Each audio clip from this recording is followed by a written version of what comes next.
Լսեցի ձայնագրությունները, թե ինչպես էր Կալուգայիս համույթի մակից Գոհար Ղումաշյանը, ով մանկահասակ երեխա ունի, ով ներգրաված է նրա թիմում,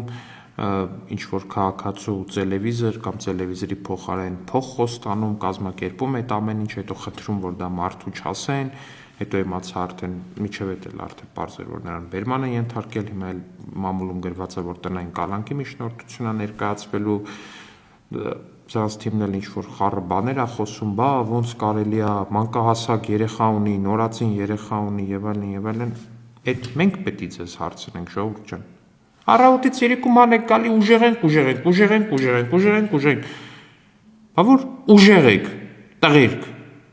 այդ խի եք այդ ընտրա 10-ովքի գործը դրել այդ նորածին երեխա ունեցող աղջկա ուսերին, հն? Խի եք ընտրա 10-ովքի բարեգործության տակ տենց փող բաժանելու, բարեգործության անվան տակ գործը դրել այդ մանկահասակ կնոջ, մանկահասակ երեխա ունեցող կնոջ ուսերին։ Մեջներդ այդքան տղա չկա, որ 10-ովքեն անում եք, գոնե դուք անեք, ոչ թե այդ կնոջ յուբկի հետևում թաքնում եք, բա դուք ուժեղ չեք։ Խեք ես կնոջը ասենք փուրը տալի։